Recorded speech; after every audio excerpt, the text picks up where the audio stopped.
Hello and welcome to Matthew Reads, I guess. I'm not actually talking about one specific book today. I'm thinking this could end up being a series that I've tentatively titled Trope Talk. Basically, it's going to be maybe a series of videos where I just talk about literary tropes that I like, or maybe not even that I like, just in general. So yeah, welcome to the inaugural episode of Trope Talk. Today I'm talking about fake dating.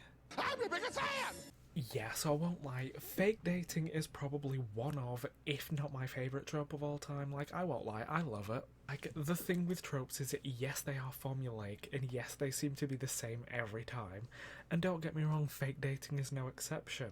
But let's be real, with fake dating, the majority of media starts that, two people start dating each other for some reason, they'll both have some mutual gain from it, and then they fall in love by the end of it. That's usually what for every fake dating story is. And that's usually also where the conflict stems from, that even though it is just fake, the feelings end up becoming real for one person, and when they break it off, obviously that one person is well, it's real to me, hopefully it's real to you, lol.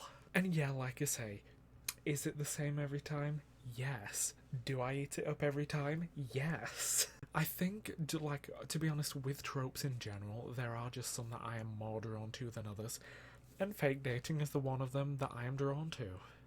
I will say, but originally with Trope Talk and this, I was, going to talk about, the history of fake dating, with some older examples, but, the whole idea that I got of Trope Talk was seeing a thumbnail for a video that I've just written down in my notes called A Deep Dive into the Fake Dating Trope by the book Leo.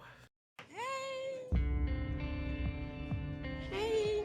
And I mean, obviously they went into a deep dive into the trope and then ranked some instances of it.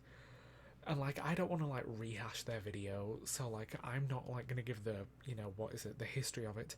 Literally, I'm just gonna talk about whether I like the trope, and then I'm gonna give some examples that I have, and then give a bit of a closer at the end. That is essentially what Trope Talk is gonna be. Although saying that, I do have an idea already. There was the fake dating one, this one. And then I got an idea for another one that would be formatted slightly differently, but hey. Anyway, yeah, the examples that I've got, two of them are for books, and one of them comes from a TV series. These are all things that I've enjoyed, and I have them as examples simply because I know them and I can talk about them, and the way I'm going to talk about them is book, show, book. Especially since this is a booktube channel, I don't want to spend the majority of the time just talking about TV. But yeah, my examples are Honey and Issue's Guide to Fake Dating, Together the series, and then Out of the Blue. Gay rights! Yeah, there are hundreds, let's not lie, if not thousands of probably examples of fake dating out there. They were just the three major examples that I could think of that I could probably talk about to at least some length. And I do want to mention that I will be, mentioning spoilers for the book and shows, just because I'm gonna spoil certain plot points. And then, I mean, again, to be fair, when it comes to romance content, they're very formulaic anyway. More often than not, it ends with the two getting together at the end, let's be real. And to be honest, that might be why I enjoy it, because it's so predictable. I don't care how it happens, I usually, more often than not, just want them to be together. Anyway, yeah, my first one is Honey and Issue's Guide to Fake Dating that follows, and brace yourselves, it follows Honey and Issue. Honey has come out as bisexual, but her friends don't believe her as she's only dated boys in the past. So she wants a queer relationship to prove that she's bisexual, even though she doesn't need to prove it. And then Issue wants to be head girl, but she feels like she needs to be more popular to be able to do that. So the two start fake dating. Yeah, Honey gets to be in a queer relationship, and Issue basically gets to be tied to Honey, who is a lot more likable than she is in their school world. And I mean, I think out of the three examples that I've got, this one is probably the most typical fake dating, and the most formulaic. It's the two of them are forced to spend time together, getting to know each other, helping each other out, learning about the other's lives. And obviously, they're gonna realise that even though prior to that they never really interacted or spoke before needing to fake date, You know, they actually like each other. It was very that. To me, Honey and Issue's Guide to Fake Dating was very much a good case of you don't need to reinvent the wheel. It was like the book just made its own good version of the wheel, and the wheel in this instance is fake dating. You ain't got to reinvent the wheel is fine, girl! Yeah, so like I mentioned, I do have a show that's like Together, the series, which is a Thai BL series. Wig, okay. Which I'm not gonna lie, I'm pretty sure I've spoken about it a few times on this channel before, but like, it was a very popular series, like, its most viewed, like, thing on YouTube, because the whole series is on YouTube, you can just watch it for free with English subtitles. But yeah, like, the most popular bit has, like, more than 33 million views, last time I checked. And it's also probably the one, this is depressing, it's probably the one out of the 3 examples I've got that I can talk about the most, just because I've consumed it the most times.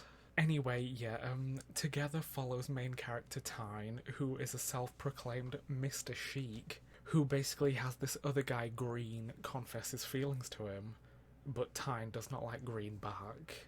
Yeah, so to get rid of Green, Tyne decides he needs to fake date someone, and like he attempts to fake date a girl, but that blows up in his face. So he ends up like getting this super popular guy called Sarawat to fake date him and essentially be a shield.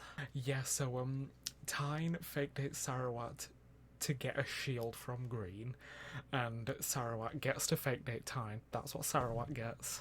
I love it.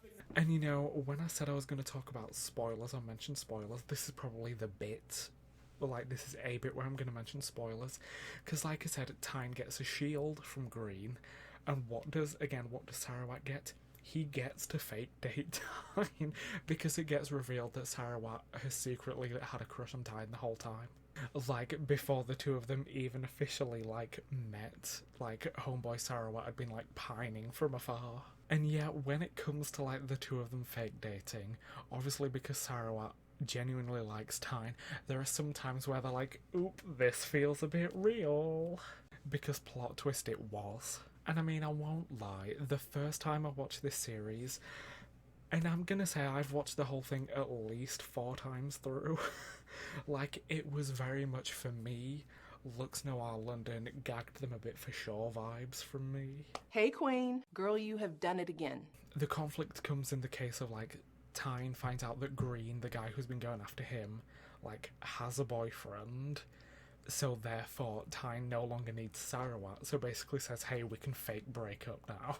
Which, shockingly, Sarawat is very unhappy about, but Tyne doesn't understand why, because it was all fake, wasn't it? But yeah, then, like, as Tyne goes about his life without Sarawat, he just starts seeing him everywhere, and it's like, was it real the whole time for him as well? And you know, is this my favourite drama series ever? No, but I'd call it a comfort series for me, because it's a very much no brain cells needed to watch series.